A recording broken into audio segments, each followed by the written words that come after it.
Primeiramente, boa noite a todos. Eu sou o João Pedro, eu sou LCBD, diretor de Capacity Building, e é, eu tenho bastante interesse em área de publicação e tal, e vou apresentar hoje como produzir uma revisão sistemática a partir do seu intercâmbio, beleza? A revisão sistemática, né, aliás, o nosso conteúdo hoje vai ser o que é uma revisão sistemática, quando você vai produzir essa revisão no contexto do seu intercâmbio, e o passo a passo, sem falar muito sobre a estrutura em si, e sim como organizar, como fazer com que você consiga realmente produzir a revisão sistemática. Porque ao contrário dessas outras atividades, a revisão sistemática ela é bem mais metódica. Então, não vai ser um paciente que vai aparecer no ambulatório um dia com uma doença super esquisita que você vai poder escrever um relato de caso sobre ele.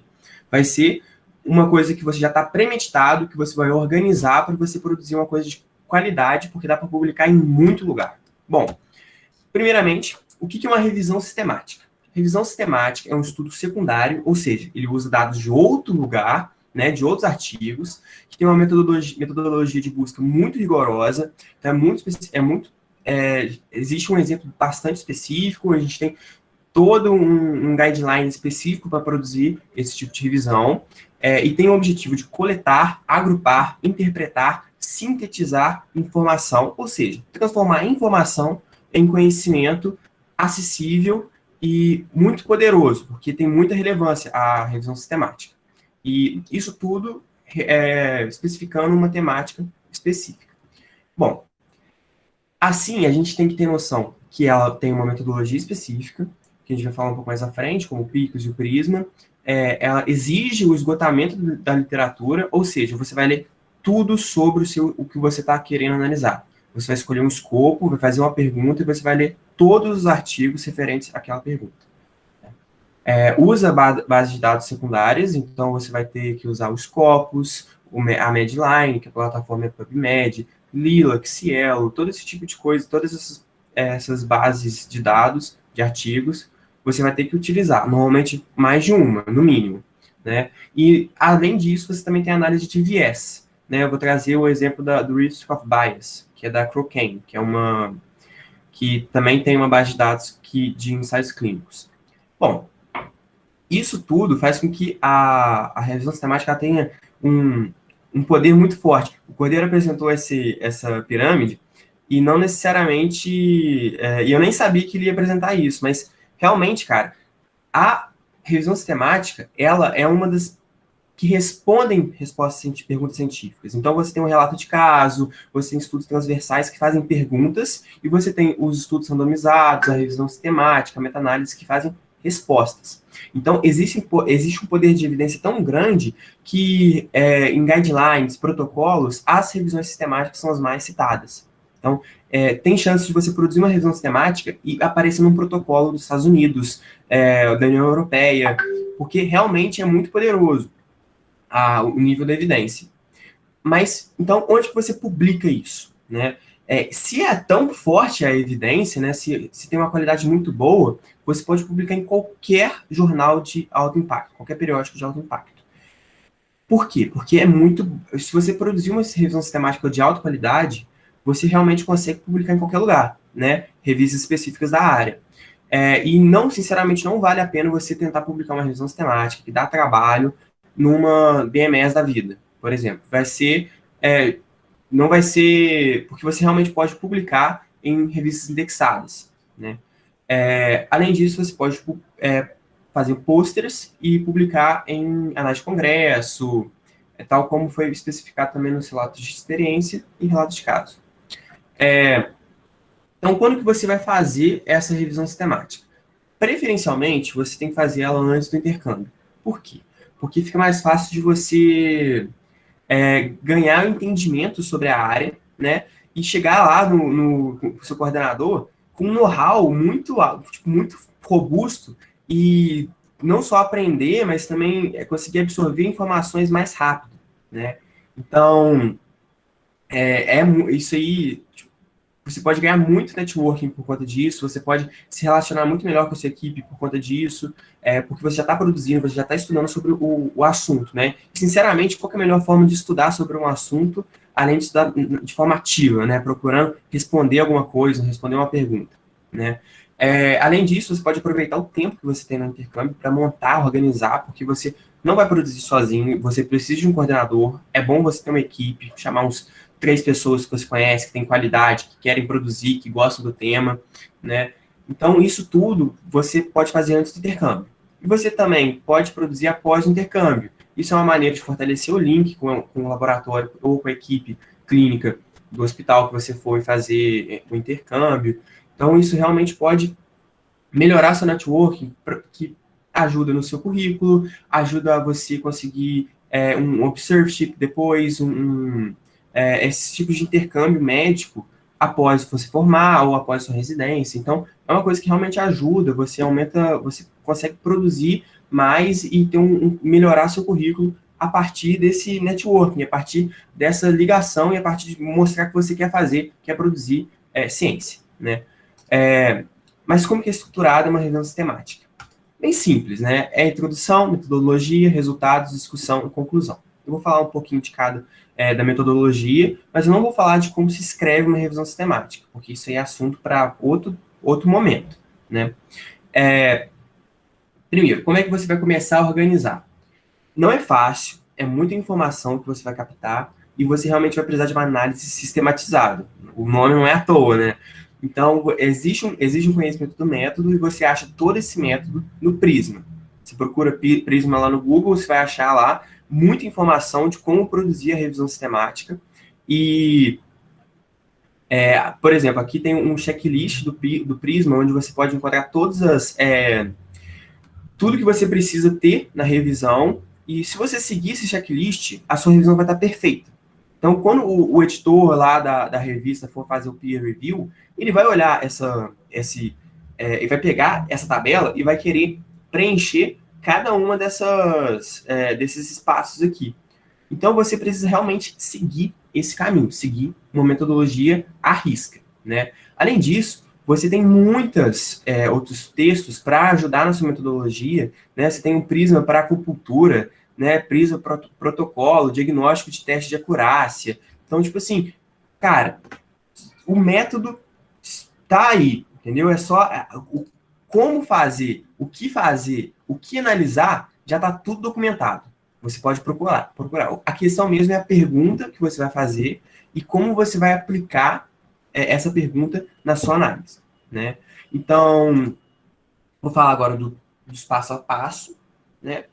De como você vai produzir, organizar essa revisão sistemática. O primeiro passo de todos é fazer a elaboração da pergunta. Após isso, busca na literatura, seleção dos artigos, extração de dados e síntese desses dados, avaliação da qualidade de evidência, do viés, né? E redação e publicação dos resultados.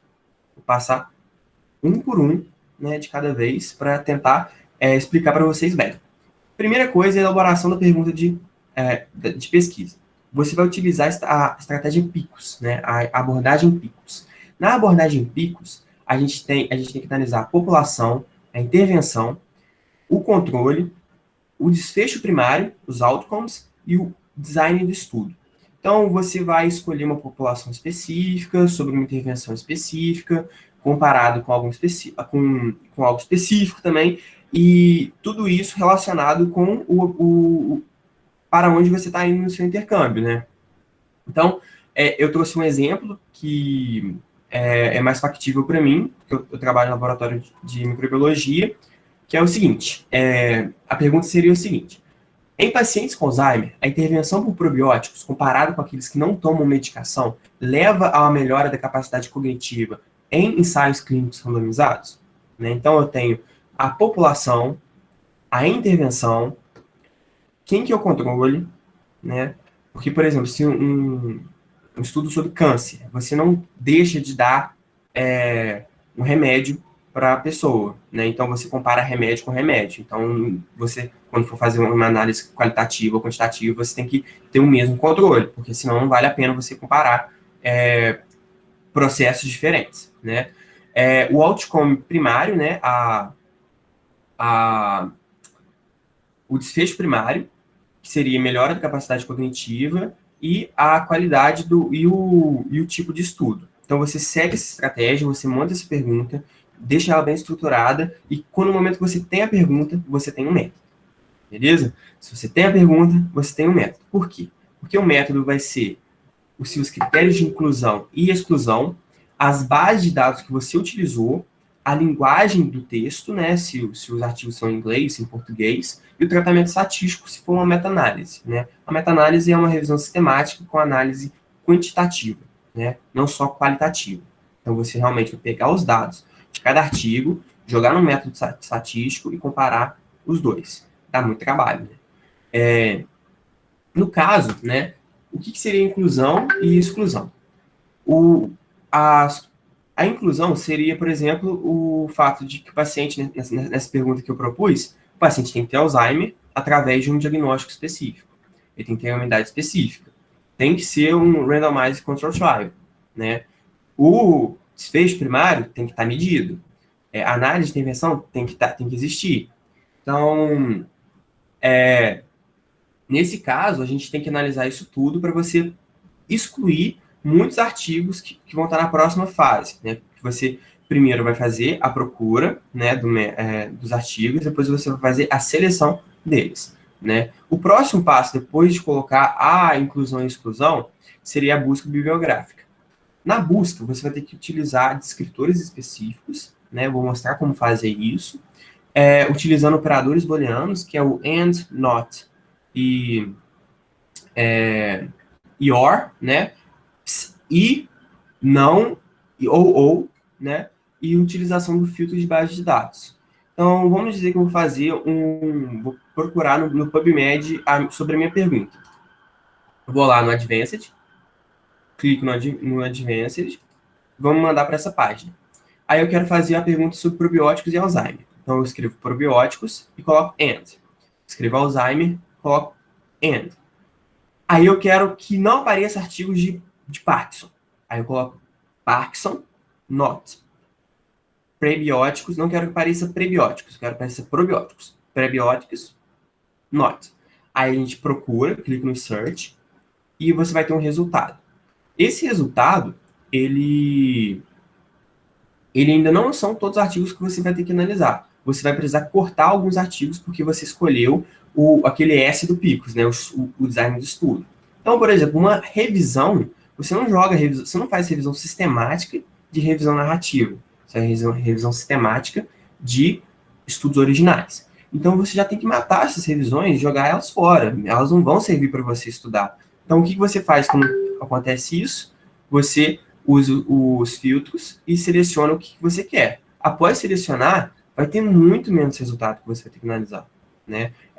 4 é até muito pouco. Né? Alguma coisa está errado. Com certeza eu teria que adicionar mais descritores aqui em cima. Né?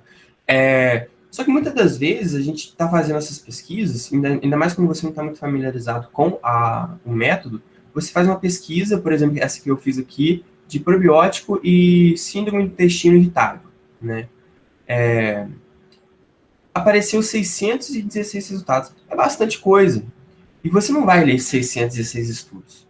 Né? Não vale a pena. Então, você teria que revisar o seu escopo. Então, eu criei aqui um fluxograma para vocês terem ideia de, tipo assim, qual que é a pergunta que realmente está valendo a pena. Né? Você, primeiramente, cria a pergunta, monta uma pergunta, vê se já existe revisão sistemática sobre a pergunta. Você não vai responder uma coisa que já foi respondida. Né? Se houver, você revisa o escopo da sua pergunta e monta a pergunta de novo. Agora não existe. Então você vai buscar e vai ver quantos resultados surgiram. Surgiu 11 mil resultados. É muita coisa. Você não vai analisar isso tudo. E talvez signifique que você está no caminho errado. Então você vai revisar seu escopo e vai montar uma nova pergunta. Passou por todos os passos de novo? Não tem tantos artigos? Tem artigo, mas não tem tantos. Você vai fazer a seleção dos estudos. Isso tudo tem que estar anotadinho no seu caderno, bonitinho, no Excel, né, para você já reportar isso no seu artigo futuro, na sua escrita. Aí, a seleção dos estudos, que é o próximo passo, ela segue esse fluxograma do Prisma, né? Nesse estudo aqui que eu estou trazendo, os caras analisaram mais de 10 base databases e tiveram 11 mil estudos analisados, é muita coisa. Mas eles cortaram cerca de 5 mil com duplicatas, depois fizeram o screening, que é ler a leitura dos títulos e do abstract, depois fazer uma leitura integral do artigo, e após isso incluir o artigo. Então, existem todos esses passos que você tem que passar e que você tem que estar tudo anotado, né? Os seus critérios de exclusão, por que você excluiu aquele artigo. Então, isso tudo o revisor vai pedir para você lá na frente. Então, você tem que estar lá bonitinho, tudo bem feito. Após isso, você vai ter que fazer a extração dos dados. E a extração tem que ser sistematizada também. Então, criar você pode fazer de diversas formas, mas eu sugeriria pegar um Excel e realmente dividir ele bonitinho com características da intervenção, características do paciente, do paciente não, perdão, da população e características do estudo. Então, de onde que veio esse estudo, né? Se o outcome primário foi positivo ou negativo, né?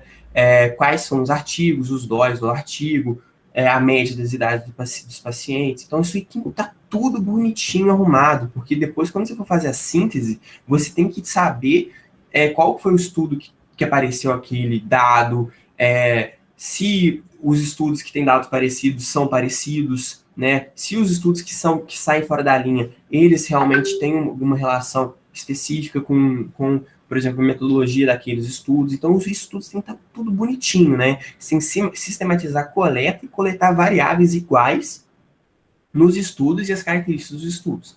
Após a extração de dados, a gente faz a síntese qualitativa dos dados. O que seria isso? Se você for fazer uma meta-análise, você faz uma síntese quantitativa. Você pega números e faz uma análise estatística. A qualitativa é a interpretação do pesquisador, né? A interpretação dos revisores envolvidos. Então, vai ser vocês se juntando para conversar sobre o que vocês analisaram e se está batendo a ideia de vocês sobre aqueles estudos. Então, olhar também a qualidade dos estudos, ver se faz sentido aquilo lá, se a metodologia deles foi boa, se tem uma comparação justa para você usar, se você deve criticar aquele estudo na questão de viés. Então, tem todas essas questões que você tem que olhar e procurar padrões para especificar. Então, vamos lá, dizer que tem 3 estudos. Um melhorou a cognição, o outro não teve diferença nenhuma significativa, e o outro piorou a cognição. Então, qual que é a diferença desses estudos para ter resultados diferentes? É um N? É o probiótico específico que foi utilizado? Então, isso tudo você tem que analisar para poder discutir na sua discussão, né? Discutir na sua discussão é bastante redundante. Mas vamos seguir. Após a síntese qualitativa dos dados, a gente vai fazer a avaliação da qualidade de evidências. Essa avaliação é a avaliação do viés. Você vai lá no site da Cochrane e vai baixar uma tabela específica, com um macro específico do ROB, né, esse Risk of Bias, risco de viés, e vai fazer perguntas, e essa tabela, ela faz perguntas para você que você tem que preencher. Então, teve viés a partir do processo de randomização das pessoas? Aí, se teve, aí você coloca. Se não foi acessado isso, se ninguém falou sobre isso, você coloca aqui também. E você consegue fazer uma análise dos estudos e ver o que realmente vale a pena você analisar, né? Você prestar atenção e incluir na sua discussão. Porque se o artigo está cheio de viés, né, aquele resultado não é muito confiável, não tem uma força muito de evidência alta. Então, você tem que notar isso, você tem que perceber isso, você tem que discutir isso no seu artigo. Após isso, você vai fazer a redação e a publicação dos resultados. Essa é a parte, sinceramente, para mim, mais difícil, né? Porque é você pegar um bando de informação, né, e sistematizá-la e transformar em conhecimento. Então, pensar que uma pessoa vai pegar o seu estudo e vai utilizar ele para realmente confirmar que realmente usar como conduta clínica. Então, o neurologista vai lá pegar o meu estudo sobre Alzheimer e probiótico e falar assim, pô, pelo visto melhora a qualidade de vida da pessoa, então eu vou usar o probiótico para a pessoa, baseado nesse estudo. Então, é crítico você ter uma escrita objetiva, clara, e isso é difícil. É só treino. Então, é fazer relato de caso, é fazer relato de experiência, publicar na BMS, publicar na MSI. São oportunidades que a FMSA traz a vocês, que vocês podem muito bem agarrar e testar, sofrer, receber não. Porque só assim que você cresce, só assim que você consegue realmente melhorar a sua escrita científica e publicar em lugares melhores, né, com maior qualidade. Aqui eu trago os e-books que eu utilizei para ajudar a minha organização, né? Esse curso que foi dado pela FMA acho que se não me engano, Maranhão, de escrita de produção científica é excepcional. Se vocês quiserem, vocês podem me chamar no WhatsApp ou no Facebook, no Instagram, para eu passar isso para vocês, porque, cara, é muito bom. Esse é um e-book curtinho, bom de você ver, agradável de ler e que explica muito bem sobre isso. O curso deles também, que está no YouTube deles, também é muito bom. Então, se vocês quiserem dar uma olhada, vocês podem analisar isso. Aí eu também usei o Manual de Produção Científica de Intercâmbio da FMSA. E, seguido a isso, né, gostaria de agradecer a todos pela presença. Aqui está o meu número de telefone, vocês podem me chamar pelo grupo da FMSA, pode me chamar no LinkedIn também, no Instagram, no e-mail, que eu sempre estou super acessível, gosto de ajudar esse tipo de questão. Se você quiser opinião, crítica, uma tabelinha lá para síntese de coisas, só me chamar que eu estou super acessível. Então, gostaria de agradecer a todos e é isso. Valeu.